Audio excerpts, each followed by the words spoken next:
नमस्कार। खबर बिहार में आप सभी का स्वागत है। मैं हूं आपके साथ अंजलि आनंद। कोरोना के पिछले 24 घंटे के आंकड़े की बात की जाए तो जिसमें 12,795 नए कोरोना के मामले आए हैं। बिहार में 24 घंटे के अंदर 68 लोगों की मौत हो गई। पटना में सबसे अधिक 1,848, जबकि गया में 1,340, औरंगाबाद में 682, भागलपुर में 681, बेगूसराय में 525 नए मरीज मिले। सबसे अहम बात यह है कि पहली बार सरकार ने स्वीकार किया है कि राज्य में ऑक्सीजन की कमी है। साथ ही बिहार के 534 ब्लॉक में एक डॉक्टर की बहाली भी जल्द होगी, ऐसी घोषणा की गई। लेकिन ये बहाली मात्र 3 महीने के लिए की जाएगी।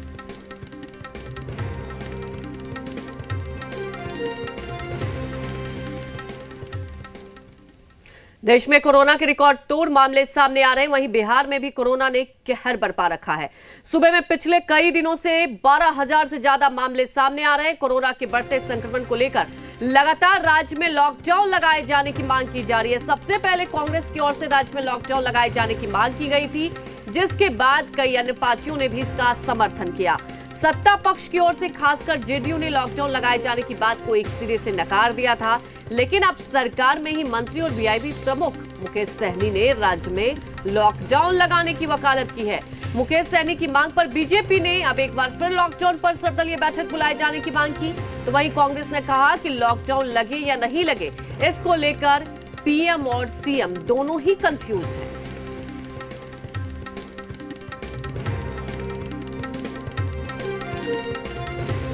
आखिर जब 10,000, 12,000 24 घंटे में कोरोना संक्रमित लोग पाए जा रहे हैं, मृतकों की संख्या 100 के करीब पहुंच गई है, तो हालात तो बेकाबू हैं। इस हालात से निपटने के लिए सरकार को ठोस निर्णय लेने होंगे। कुछ न कुछ तो सरकार को इंतजाम करना होगा, क्योंकि लोगों की जानें जा रही हैं। इस तरह से लाशों के ढेर पड़े हुए हैं और असंख्य चिताएं जल रही हैं, ये चिंता का विषय है।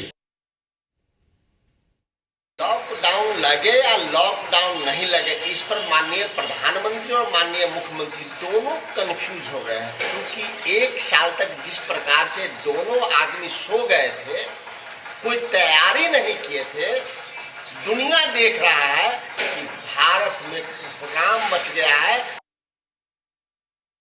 कई तरह के गाइडलाइन जारी किए गए हैं, उसके बावजूद भी कोरोना के संक्रमण रेट में जो कमी आनी चाहिए थी उस रूप में अभी तक नहीं आई है। यह एक चिंता का विषय है। सरकार भी इस चीज को अच्छी तरह समझती है, लेकिन लॉकडाउन लगाना एकमात्र विकल्प नहीं है। अगर लोगों की जान बचानी है, लोगों को संक्रमण से रोकना है, तो दूसरी तरफ जीविकोपार्जन के जो साधन हैं उसको भी बचाना है। प्रदेश के अंदर लॉकडाउन लगाने की बात लगातार कर रही है।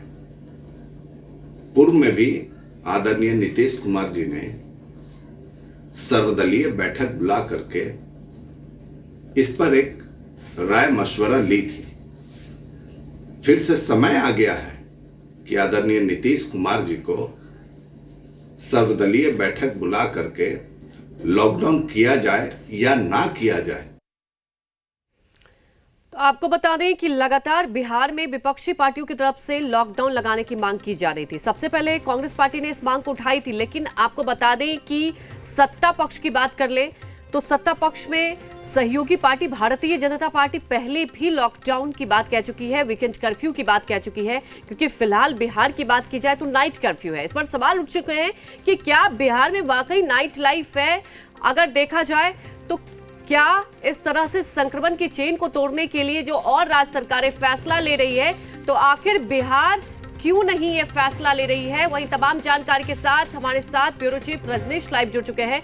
रजनीश, अगर बात की जाए एक हफ्ते से आप देखें तो 12,000 से ऊपर केस आ रहे हैं। संक्रमित की बात की जाए, लगातार संख्या बढ़ते जा रही है। यह भी तय है कि ऑक्सीजन की किल्लत है, ऑक्सीजन की भारी कमी है। अब बात रही कि बार बार ये सवाल उठाए जा रहे हैं, विपक्ष की तरफ से तो उठाए ही जा रहे हैं, लेकिन अब सत्ता पक्ष की सहयोगी की बात की जाए, भारतीय जनता पार्टी पहले भी वीकेंड कर्फ्यू की बात कह चुकी है, अब लॉकडाउन की बात कही जा रही है। तो क्या लगता है संक्रमण की चेन को तोड़ने के लिए सरकार को एक सख्त कदम उठाने होंगे? यह भी तय है कि ठीक है आर्थिक गतिविधि होनी चाहिए, लेकिन स्थिति भी तो देखनी होगी ना, आखिर चेन टूटेगा कैसे? इस तरह से लोग आते जाते रहेंगे तो और भी ज्यादा लोग संक्रमित होते रहेंगे। देखिए अंजलि, स्थिति जो है वो गंभीर है और जिस तरीके के हालात है ऐसे में सुविधा साधन की भी बेहद कमी है, सीमित संसाधन है, संक्रमित मरीजों की संख्या लगातार बढ़ रही है और ऐसे में जो विकल्प है जाहिर तौर पे अब ज़्यादा सख्ती की ज़रूरत है, क्योंकि व्यवहार में जो नज़र आ रहा है सामने में, ठीक है राजधानी पटना में कुछ लोग एहतियात का पालन कर रहे हैं, लेकिन सुदूर जो ग्रामीण क्षेत्र है वहाँ पे अभी धड़ल्ले से भी जितने भी सामाजिक और जो लगन का समय है अभी, तो चाहे शादी विवाह की बात हो या फिर उपनयन संस्कार हो या तमाम दूसरे जो पूजा पाठ और तमाम कार्य जो हैं वो उसी तरीके से और कैजुअल वे में चल रहे हैं, जिसकी बानगी भी लगातार टीवी स्क्रीन पर हमारे दर्शकों ने देखी है और हमारे तमाम संवाददाता जो हैं वो इसको सामने में ला रहे हैं।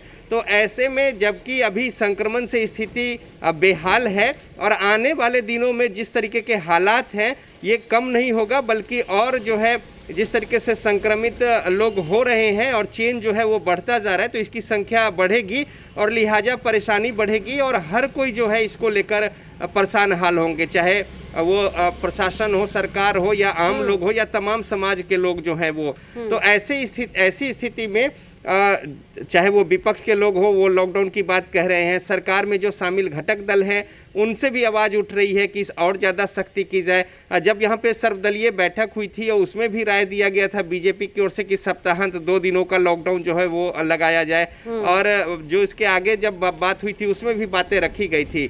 तो अब बहरहाल चूँकि जो मौजूदा जो परिस्थितियां हैं और उस पर जो कुछ लागू किया गया सरकार की ओर से सख्ती और एहतियाती का कदम, वो उतना प्रभावी और कारगर साबित नहीं हो पा रहा है। आपने अहम बात की है कि जो कदम उठाए गए हैं बहुत ज्यादा प्रभावी नहीं है। रजनीश, अहम बात जैसा कि आपने भी कहा, शादी समारोह है, हमने तस्वीरें भी कल दिखाई थी, वैशाली से, हजारीबाग से, तमाम ऐसी जगह से तस्वीरें आ रही है, कोई ऑर्केस्ट्रा का आयोजन कर रहा है, तो एक लोगों में अवेयरनेस भी कम है। और क्या आपको नहीं लगता कि प्रशासन को और सख्त होना पड़ेगा? बात रही अब सर्वदलीय बैठक जब हुई थी तो वीकेंड कर्फ्यू की हिमाकत की गई थी बीजेपी की तरफ से कि वीकेंड कर्फ्यू लगाना चाहिए, लेकिन जेडीयू ने इसके लिए बिल्कुल मनाही की और आपने देखा कि नाइट कर्फ्यू लगाया गया। क्या वाकई आपको लगता है कि नाइट कर्फ्यू जो लगाया गया है बिहार में वो कारगर हो रहा है? क्या चेन को तोड़ने के लिए वो काफी है? क्योंकि आप समझ सकते हैं कि स्थिति वाकई बहुत गंभीर होती जा रही है। अगर कोई सख्त कदम नहीं उठाए गए तो और भी मुश्किल हो सकता है। तो क्या फिर से सर्वदलीय बैठक होगी? क्या आपको लगता है और सख्त कदम उठाया जा सकता है और सख्ती बढ़ती जाएगी बिहार में? देखिए, जिस तरीके के अभी आंकड़े सामने आ रहे हैं, कल जो पिछले 24 घंटे में आंकड़ा निकलकर सामने में आया है वो बिहार में सबसे ज्यादा है अभी तक, अगर देखें पिछला जितना भी ट्रेंड है उसमें। और ऐसे हालात में और संक्रमित मरीज की संख्या में लगातार बढ़ोतरी हो रही है। नाइट जो कर्फ्यू लगाया गया था उसका भी किस तरीके से सुदूरवर्ती क्षेत्रों में पालन हो रहा है वो भी सबके सामने में है। तो ऐसे में प्रशासन जो चाहे डिस्ट्रिक्ट टाउन है उन जगहों पर जो सख्ती होनी चाहिए थी और जो वहाँ पे लोगों की निगरानी होनी चाहिए थी वो नहीं हो पा रही है और जागरूकता भी उस तरीके से नहीं है जिसको कि लेकर आने वाले दिनों में, अभी तो शहरी क्षेत्र में संक्रमण की संख्या ज्यादा है लेकिन कुछ दिनों में वहाँ पे अगर यही स्थिति रही तो ये जो स्थिति है वो विकट होगी। इसके अलावा जो लौटने वाले लोग हैं बाहर से उनकी संख्या भी ग्रामीण क्षेत्रों में, सुदूरवर्ती क्षेत्रों में बढ़ रही है। तो ऐसे में संक्रमण का प्रभाव जो है वो ज्यादा हो सकता है। लिहाजा जो नाइट कर्फ्यू लगाए गए थे, हालांकि मुख्यमंत्री नीतीश कुमार ने ये जरूर कहा था कि तत्कालिक तौर पे ये सारे उपाय किए जा रहे हैं। कहा था कि परिस्थिति को देखते हुए आगे कदम उठाए जाएंगे। रजनीश, क्योंकि आप देखिए अगर बात कर ले, पड़ोसी राज्य झारखंड ने भी कदम उठाए, क्योंकि जब संक्रमित लगातार बढ़ते जा रहे थे तो वहां भी एक सख्त कदम उठाए गए, लॉकडाउन लगाया गया। अब देखना होगा कि परिस्थितियों को देखते हुए बिहार सरकार क्या फैसला लेती है। हमारे साथ जुड़ने के लिए आपका शुक्रिया। दानापुर के हार्टेक कोविड अस्पताल में एक बार फिर से मरीज और परिजनों के बीच खलबली मच गई। देर रात अस्पताल में ऑक्सीजन खत्म हो गया था, जिसकी जानकारी मिलने के बाद प्रशासन की तरफ से ऑक्सीजन के सिलेंडर हॉस्पिटल पहुंचाए गए। अब खबर आ रही है कि हॉस्पिटल में ऑक्सीजन फिर से खत्म हो गया है और मरीजों को अस्पताल से बाहर निकाला जा रहा है। करीब 40 मरीजों को अस्पताल से बाहर निकाला गया और बाकी मरीजों को बाहर निकालने की तैयारी की जा रही है, जिसे लेकर परिजन हंगामा कर रहे हैं। तो स्थिति देखिए, परिजन हंगामा कर रहे हैं। 40 मरीजों को हॉस्पिटल से निकाला गया और ये तस्वीरें आप देखिए कि स्थिति कितनी ज्यादा गंभीर है, भयावह है। और बिहार के साथ साथ कई ऐसे राज्य हैं जहां पर ऐसी स्थिति देखने को मिल रही है। पटना के अस्पतालों में कोरोना से मौत का सिलसिला जारी है। वहीं कंकड़बाग में इलाज करा रहे 2 और लोगों की मौत हो गई। अस्पताल प्रबंधन के मुताबिक दोनों ही गंभीर हालत में लाए गए थे। कोरोना के इस कहर का जायजा लिया जी मीडिया संवाददाता प्रीतम कुमार ने। राजधानी पटना के अलग अलग सरकारी और निजी अस्पतालों में कोरोना से मौत का सिलसिला जारी है। राजधानी पटना के कंकड़बाग में मौजूद निवेदा अस्पताल में भी कोरोना का जो इलाज करा रहे थे उनकी मौत हुई है। अस्पताल प्रबंधन का कहना है कि जिन लोगों की मौत हुई है उन्हें यहाँ पे काफी गंभीर अवस्था में लाया गया था, इसीलिए उनकी मौत हुई है। हालांकि अच्छी बात यह है कि इस अस्पताल में जो ऑक्सीजन के सिलेंडर हैं वो रिजर्व रखे गए हैं। अगर कोई मरीज आएंगे तो उसके उपचार में ये काम आ पाए। तो ये कहा जा सकता है कि राजधानी पटना में लगातार कोरोना से लोगों की मौत हुई है। मौत का आंकड़ा बढ़ता जा रहा है। जो अस्पताल आ रहे हैं वहाँ उनका उपचार हो रहा है, लेकिन फिर भी मौत हो रही है। कुछ अस्पताल में जो ऑक्सीजन है वहाँ उसकी व्यवस्था है, कुछ अस्पतालों में उसकी व्यवस्था नहीं है। ये निवेदा अस्पताल है जहाँ पर कोरोना से लोगों की मौत हुई है, इलाज के दौरान लोगों की मौत हुई है। लेकिन इस अस्पताल के पास अभी जो ऑक्सीजन के सिलेंडर है वो मौजूद है। कैमरा पर्सन दियानाथ ओझा के साथ प्रीतम कुमार, जी मीडिया, पटना। कोरोना की रोकथाम के लिए पश्चिम चंपारण जिले के नरकटियागंज में प्रशासन ने 3 वार्डों को कंटेनमेंट जोन बनाकर सील कर दिया। साथ ही बैरिकेडिंग कर आवाजाही पर रोक लगा दी है। नरकटियागंज में पिछले 10 दिनों से एक्टिव मरीजों की संख्या लगातार बढ़ रही है। वहीं 2 लोगों की मौत के बाद प्रशासन ने 3 वार्डों को कंटेनमेंट जोन घोषित कर दिया। वहीं नगर प्रशासन ने वार्ड नंबर 13, 14 और 15 को सील कर दिया। वहीं प्रशासन लगातार लोगों से गाइडलाइन के पालन करने की अपील कर रही है। वार्ड नंबर 14, 15 और 13 में अधिक है तो वहाँ पे पहले सील किया जा रहा है जी। उसके बाद सभी जगह जहाँ जहाँ पॉजिटिव मिलेगा वहाँ सील होगा। बीमारी का है ना, लोग लेके आओगे नहीं थे, जाएंगे नहीं थे। हाँ। लोग इधर संक्रमित हैं। कोरोना संक्रमित जो निकले व्यक्ति उनके लिए। अच्छा, इस मोहल्ले में संक्रमित व्यक्ति हैं। औरंगाबाद के नबीनगर प्रखंड में आग का कहर बरपा। हादसा अंकरोहा गांव में हुआ, जहां अचानक आग लगने से 7 घर जलकर राख हो गए। इस हादसे में लाखों का नुकसान हुआ। आग किस वजह से लगी, फिलहाल इसका कोई भी अभी पता नहीं चल पाया है।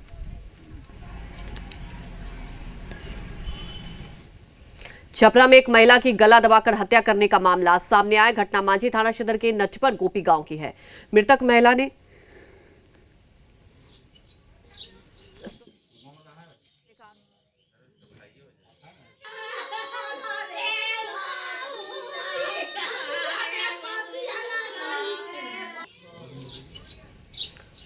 18 साल पहले कादिर नाम के शख्स से हुई थी। इन दोनों के 3 बच्चे भी हैं। तो आपको दरअसल बता रहे थे कि किस तरह से घटना हुई और उसके बाद ससुराल पक्ष फरार हो गए। पुलिस ने शव को कब्जे में ले लिया है और फिलहाल जांच कर रही है।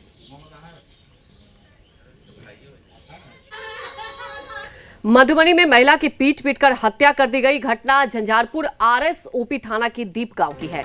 दरअसल खेत में लगी ईख की फसल को पशु ने खा लिया था, जिसकी शिकायत महिला ने पशु मालिक से की। इसी बात को लेकर मालिक ने महिला की बेरहमी से पिटाई कर दी, जिससे उसकी मौत हो गई। वहीं इस मामले में पुलिस ने आरोपी को गिरफ्तार कर लिया है और महिला के शव को कब्जे में लेकर पोस्टमार्टम के लिए भेज दिया है।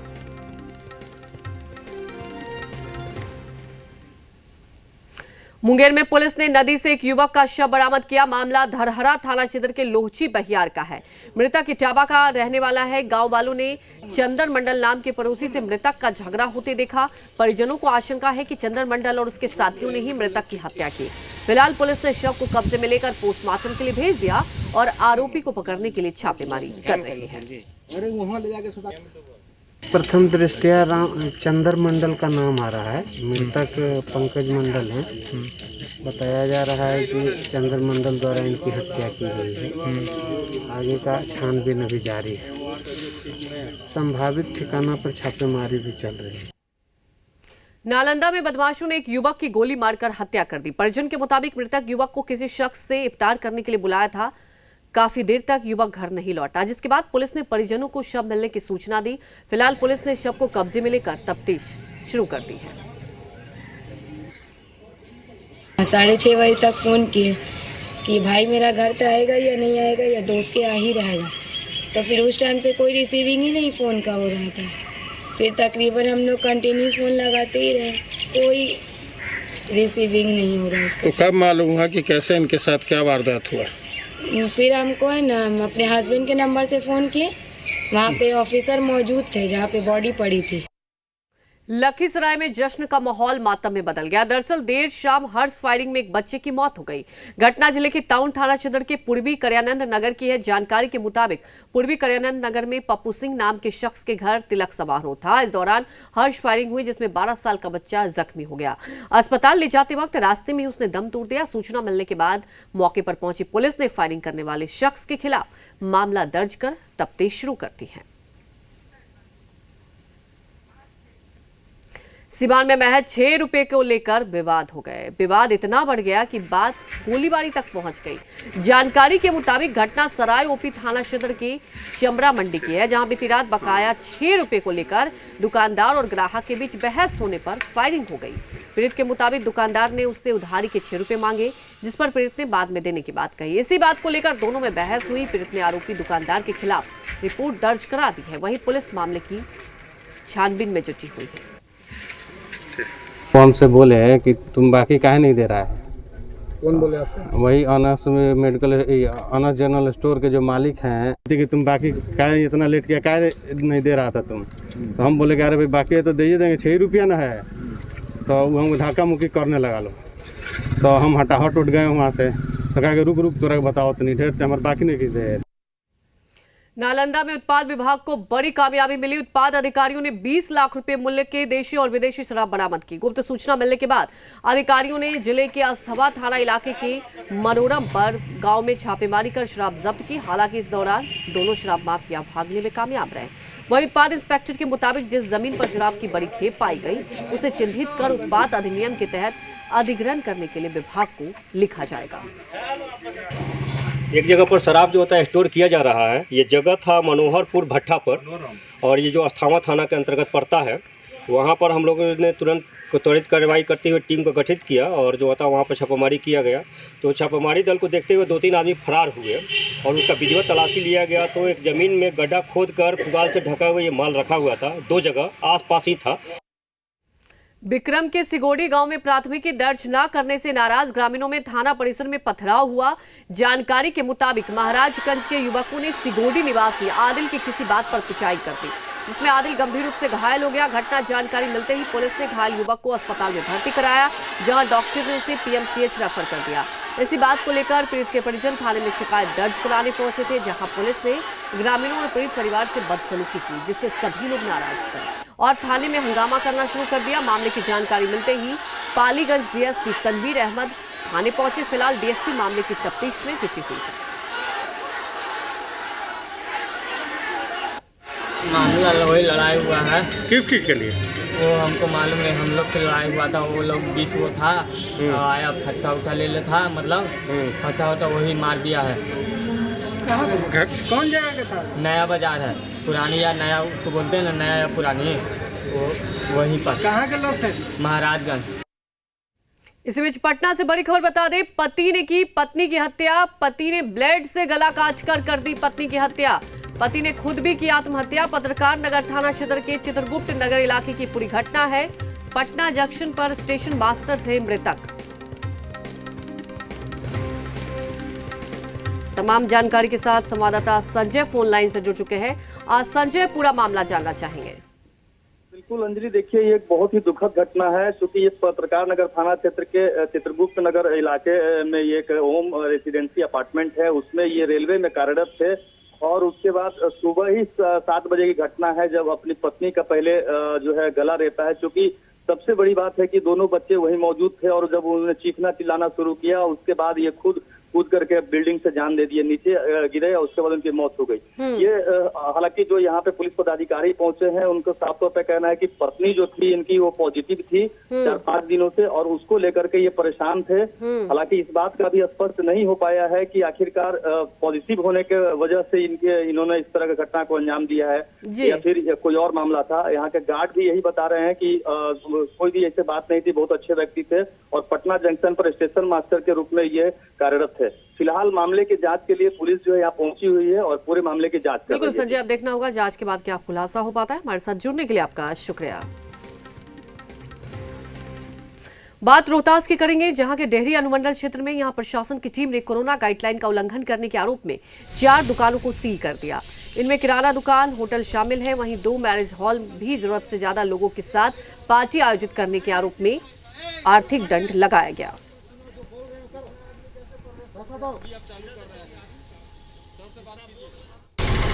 देखिए, सरकार के द्वारा जो गाइडलाइंस है, कोविड गाइडलाइंस, उसका अनुपालन कराने के लिए हम लोग तत्पर हैं।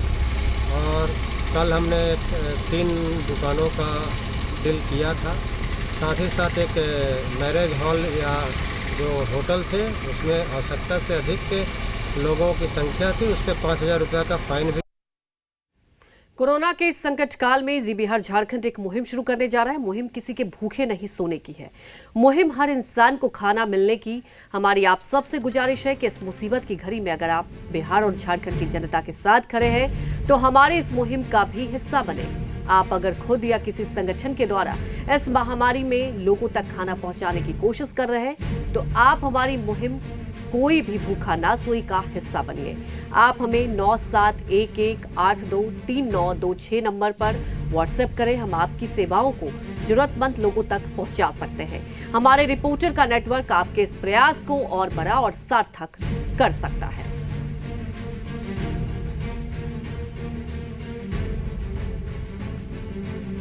कोरोना से आप हो चुके हैं संक्रमित या परिवार में है कोई बीमार, घबराइए नहीं, समस्या का है समाधान।